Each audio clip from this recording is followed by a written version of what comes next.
Let's talk about why it feels like Black America has no diasporic allies. White supremacy engineered a global system of racial management designated to create a permanent exploitable class, i.e., Black America. Its masterstroke was the diasporic division stratagem.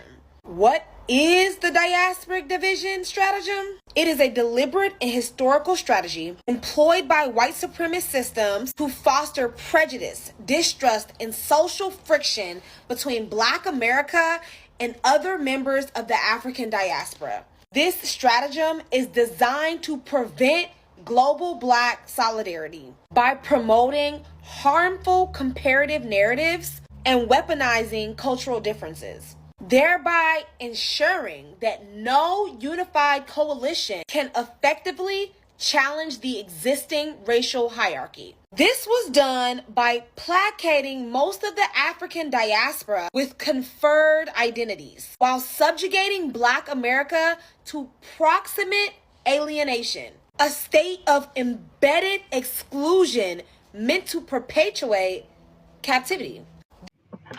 Hello guys, welcome back to this episode. Have you ever asked yourself, why is it that people who are much alike, people who share the same story, people who share the same origin, each time they try to unite, they go back to the backlash of diasporic division?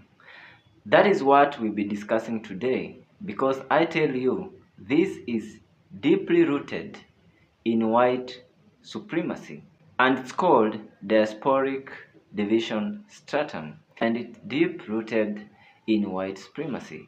It is to ensure that Black people will never unite to fight global white supremacy. This strategy ultimately backfired. By being forced to build the very system that oppressed us, Black America developed an unparalleled understanding of its mechanics, making us the key to eventually dismantling the entire system. Here is how the strategy works. The core of the diasporic division stratagem, or DDS, by granting certain forms of identity, white supremacy created a false sense of power and belonging that redirected energy away from revolutionary change. For example, in Latin America, they were granted a place in a racial caste system while still being oppressed, but this offered a defined hierarchical identity that fostered a sense of structure and belonging within a colonial system. In the Caribbean and in Africa, they were granted nation-state identities, flags, and independence. This created post-colonial nationalist identities, which created a powerful source of pride and a perceived win that focused on building the nation within the colonialized identities and borders rather than challenging the global system that created them altogether. The outcome is that these groups were given a container for their identities, i.e., nation states and caste systems. This placated them as the fight became about managing their own designated space rather than tearing down the entire structure. The other half of this is controlling Black America through proximate alienation. The U.S. model of racial management is uniquely brutal because it's a denial of any form of sovereign identity. Total alienation. Black Americans were given no ethnic designation, no land, no flag, and no nation state. Legally defined as non-citizens within the nation that we were building. Forced proximity. Unlike the colonies, Black people were enslaved and segregated within the dominant society, not on a distant plantation. This created proximate alienation, the state of being physically and culturally close to the center of power while being systemically excluded from it. The goal was to create a permanent, exploitable domestic class that could never coalesce into a threat because it lacked unified bonds of shared, recognized identity or homeland. The permanent slave class was meant to be a predictable, controlled engine of labor. However, this backfired. The strategy to keep Black Americans captive forever failed because it created the conditions for its own analysis. Proximate alienation forced an unparalleled education. We became the forbidden observers. Forced into a front row seat of whiteness, Black Americans became expert analysis of white culture, psychology, and the mechanisms of power. We had to learn it in order to survive. Also, the separate schooling during separate segregation. During segregation, Black-only schools became spaces where Black intellectual class could develop independently. We were taught the master's tools, right? Western curriculum, but from a critical, isolated perspective. Learning to adapt and repurpose the information for liberation. This produced a culture of profound innovation. Jazz, hip-hop, AAVE, and a tradition of radical critical thinking from Du Bois, Black liberation movements like the Black Panther, Martin Luther King, Malcolm X. Because we were denied a past, we were forced to forge a future. So this is how DDS thrives, right? There is a subconscious hierarchy. Everyone subconsciously recognizes the hierarchy of identity, right? Groups with nation-state identities often view their identity as more valid or authentic than the synthetic, struggle-forged identity of Black Americans, right? This becomes weaponized division, right? Diasporic tensions build when Caribbeans and Africans view Black Americans as less cultured or the cause of the problem, right? Then they reject the umbrella term for global Blackness, preferring their national identities over our racial solidarity, right? Then turns into the internalized policing, focusing energy on policing who is Black enough instead of unifying against the common system of white supremacy. The ultimate goal, to ensure Black Americans have no allies, keeping the global diasporic divided, weak, and unable to form a legion necessary to challenge global white supremacy. All right. This makes Black America the key to global revolution. Unlike other groups, Black Americans were never bought off with a flag or a nation-state identity. That means that our struggle has never been for a place within the system, but for a total transformation of the system itself. The condition of proximate alienation provides the most clear-eyed, uncompromised, and penetrating critique of the white supremacist system, because our understanding of it was forged with inside the belly of the beast. Global liberation requires recognizing DDS as a deliberate strategy and uniting under shared identity, not based on colonial containers, but a shared goal of liberation. It requires the diaspora to listen to the unique understanding born from Black Americans' unparalleled position.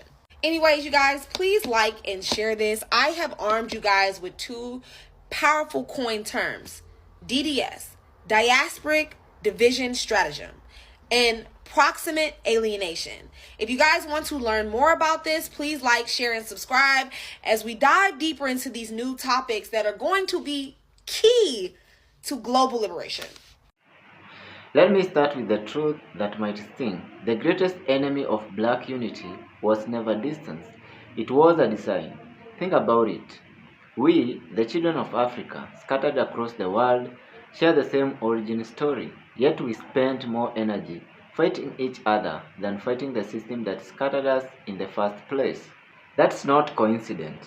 That is a strategy. That is the blueprint of white supremacy. Remember this line: the Diaspora War is not our war. It was handed to us, scripted for us, and we've been performing it for centuries. Let's break this down. I call it the diasporic division stratum, the layers of fracture that were engineered into our history. On the continent, Europeans carved Africa like a pea. New borders, new languages, new tribes invented by colonizers. In the America, slavery stripped us of home and memory, forcing us to build new structures from broken pieces. In the Caribbean, islands were turned into sugar prisons, each branded with French, Spanish, or British identity. These weren't just accidents of history, they were manufactured division. Africa versus African Americans, Caribbean versus continental African, English versus French versus Portuguese, light skin versus dark skin, elite immigrant versus working class neighbor. Layer upon layer, like bricks in a wall, designed to keep us looking sideways at each other instead of upward at the system holding the whip. Then comes what I call proximate alienation. That is when people who are close, same skin, same history, sometimes the same street, become strangers, even rivals. In America, African immigrants and African Americans live under the same racist police, but stereotypes divide them. They are lazy, they are arrogant. In the Caribbean, the same descendants of enslaved Africans argue with black Americans about whose suffering was greater, instead of recognizing the chains were forged by the same hands. Even within Africa itself, colonial languages and tribal hierarchies still split nation into fragments. We are proximate, close in blood and struggle, but alienated, tricked into mistrust. Here is the line to hold. White supremacists didn't just chain our bodies, it rewired our vision. So we see enemies where we should see kin. Why should they do this? Because white supremacy understood one thing: a united black world is unstoppable. So they flipped the script. Keep us debating who is more authentic, keep us policing each other's accent, culture, and heritage, keep us proud of differences but blind to common ground. And while we are busy in our own diaspora war, the same global system keeps mining Africa, keeps underpaying Caribbean labor, keeps locking up black Americans. They don't have to beat us if we keep beating each other. So how do we break it? We start by naming it. Diaspora war is not our war. We don't need to erase differences. But we need to stop mistaking design for destiny. Learn each other's histories, respect each other's struggles, build cultural bridges, music, film, art, conversations that connect rather than compare. Support black economies across borders because shared wealth means shared survival. And most of all, refuse to see each other through the eyes of colonial stereotype. Family. White supremacists designed this division because it feared what would happen if we stood together, and that fear was justified. Live with this line: when black unity becomes more powerful than black rivalry, the world will shift. Because the diaspora war is not our inheritance, it is our interruption, and it's time we end it. That's all I got to say. Let me know what you think about today's commentary. Let me know what you think about diasporic division stratum and all that we have said. Leave your opinion in the comment section. Until we meet next time, peace, love, and harmony. But what fascinates me is how these divisions are actually echoed and spread. Why is it that white people don't concentrate a lot about their difference in culture? Why is it that white people don't concentrate a lot in division? Why is it that the Israel don't remember Holocaust? Why is it that it's only black people division that is echoed the most? Why is it that they can't remember that the white British and white Germany actually fought during World War? Why is it that they can't remember Holocaust and continue wanting to revenge? Why is it that it's only when it comes to black that an African have said that black Americans have no culture?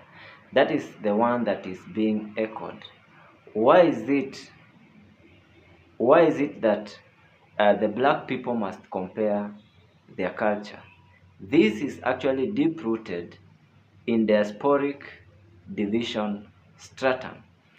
And this does not actually happen in diaspora alone. Even here in Africa, you will find that they are immigrants who come from Europe. But when they come, there is no hate against them. But when an immigrant is black, let's say for example, what is happening in South Africa versus Nigerians, the South Africa don't want Nigerian immigrants just because they are black, because there is some Indians who are immigrant in South Africa, but nothing is happening to them. There is Europeans who are immigrants in South Africa, nothing happens to them. This diasporic division stratum ensure there is always constant division between a black person. So this is not a problem only between the diaspora. It's also here in Africa. There is always division. And actually this strategy have worked for the white supremacists. That is why there is no global unity to actually fight the global white supremacy.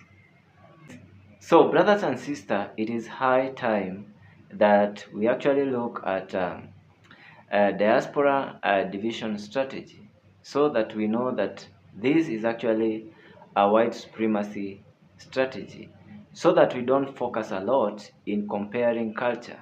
We don't focus a lot in small conflict. Somebody saying you don't have culture should not be echoed to spread division among Africans and Black Americans. Somebody saying he actually struggled more than you should not actually cause division among Black people. Black people should actually focus a lot in uniting. There is so much in common between Black people than the division. Let's embrace our differences. Let's work in building connection. Let the Black Americans visit Africa. Let the Caribbean work in America. Let the Caribbean also come back to Africa. Let's share our culture. We can always share our culture, and we can understand that all this division,